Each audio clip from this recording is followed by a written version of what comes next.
placement of an electrical receptacle at a specific distance is determined by the need to provide power to an appliance or device located nearby.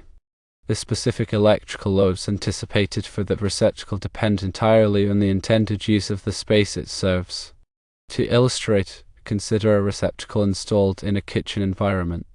In this context, it is likely to be used to supply power to a variety of appliances such as a blender, which typically requires between 300 and 750 watts depending on its size and features, a toaster, drawing around 800 to 1200 watts for toasting bread and pastries, or a microwave oven, which can consume anywhere from 600 to 1500 watts or even more depending on its power level and features.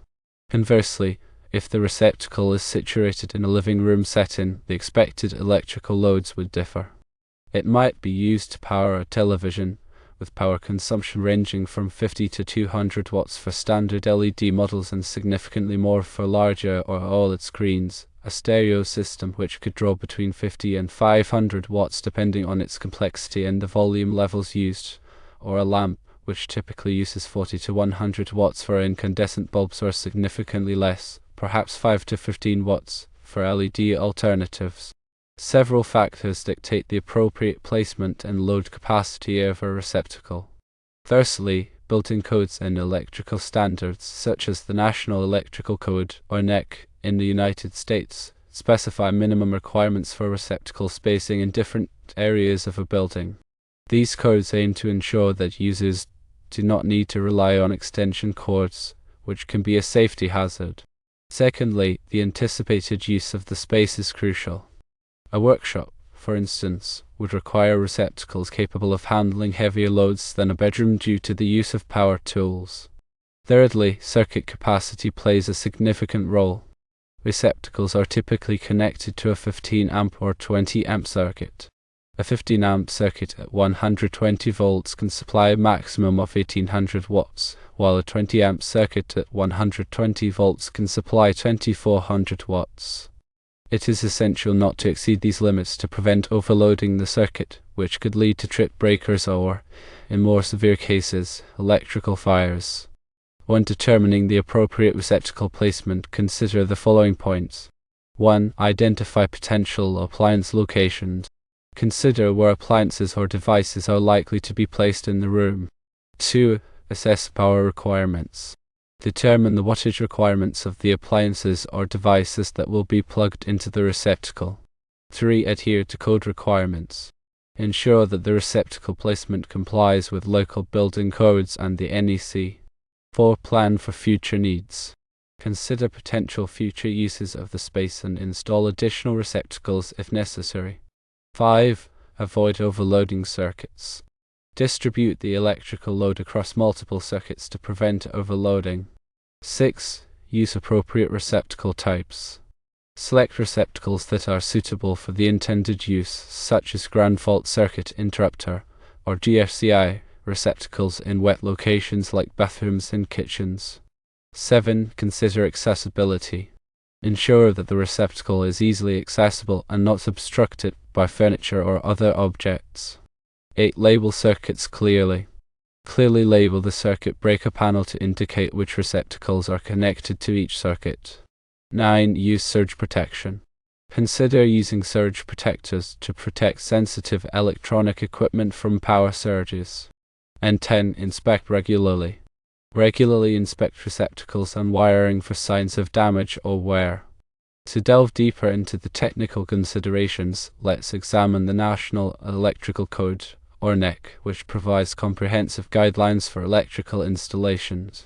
The NEC Article 210.52 addresses receptacle outlet requirements in dwelling units. It mandates that receptacle outlets shall be installed so that no point along the floor line in any wall space is more than 6 feet, or 1.8 meters, measured horizontally from an outlet in that space. This rule ensures that extension cords are not needed to reach any point along a wall. In kitchens, NEC 210.52 C specifies that receptacle outlets shall be installed at each countertop space that is 12 inches, or 300 millimeters, or wider. No point along the countertop wall line shall be more than 24 inches or 600 millimeters measured horizontally from a receptacle outlet in that space. At least one receptacle outlet shall be provided for each island countertop space with a long dimension of 24 inches or 600 millimeters or greater and a short dimension of 12 inches or 300 millimeters or greater. Bathrooms also have specific requirements. NEC 210.52. These states that at least one receptacle outlet shall be installed in bathrooms within 3 feet or 900 millimeters of the outside edge of each basin. This receptacle must be GFCI protected. When calculating the anticipated electrical load, it's important to consider both continuous and non-continuous loads. A continuous load is defined as a load where the maximum current is expected to continue for 3 IOs or more. According to NEC 210.20, A. Branch circuit overcurrent devices shall be sized to carry not less than 125% of the continuous load, plus 100% of the non-continuous load. For example, if a circuit has a continuous load of 10 amps and a non-continuous load of 5 amps, the circuit breaker should be rated for at least 12.5 amps, which is 1.25 times 10 plus 5, equaling 17.5 amps. A 20 amp breaker would be suitable in this case. In commercial settings, receptacle placement and load calculations are equally critical. NEC Article 210.60 covers requirements for guest rooms in hotels, motels, and similar occupancies. At least 2 receptacle outlets must be readily accessible. In office spaces, receptacle outlets should be provided to accommodate computers, printers, and other office equipment. The specific number and location of receptacles will depend on the layout of the office and the anticipated use of the space. For general-purpose receptacle circuits in commercial buildings, NEC 220.14, I specifies a load of not less than 180 volt amps per outlet. This value is used to calculate the total load on the service and feeder conductors.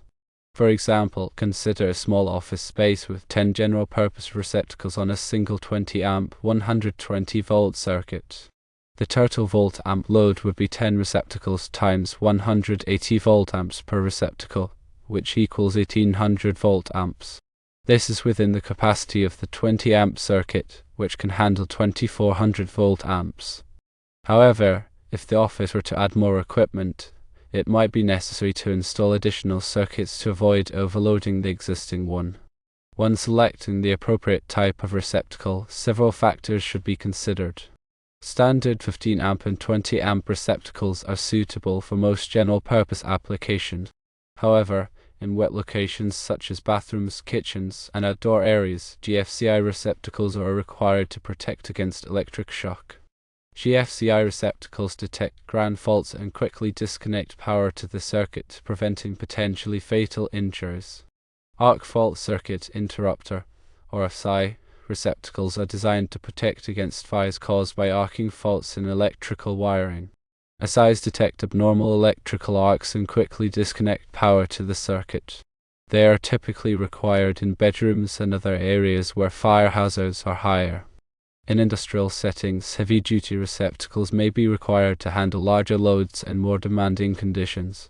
These receptacles are typically rated for higher amperages and voltages and are designed to withstand physical abuse and exposure to harsh environments. Twist-lock receptacles are often used in industrial applications to prevent accidental disconnection of power cords. These receptacles have a locking mechanism that secures the plug in place, preventing it from being pulled out accidentally. Proper wiring and grounding are essential for the safe and reliable operation of electrical receptacles. All receptacles should be wired in accordance with the NEC and local building codes. The grounding conductor should be properly connected to the receptacle and the grounding system to provide a path for fault current to flow back to the source, tripping the circuit breaker and preventing an electric shock. Regular inspection and maintenance of electrical receptacles are crucial for ensuring their continued safety and reliability. Receptacles should be inspected for signs of damage such as cracks, loose connections, and discoloration. Loose connections can cause overheating and increase the risk of fire. Damaged receptacles should be replaced immediately by a qualified electrician. In summary, the placement of a receptacle and the anticipation of its electrical loads are guided by built-in codes, intended use, and circuit capacity. These factors are codified and exemplified by the National Electric Code, or NEC, which outlines spacing, circuit considerations, and safety measures. By following best practices, you ensure a safe and efficient electrical system.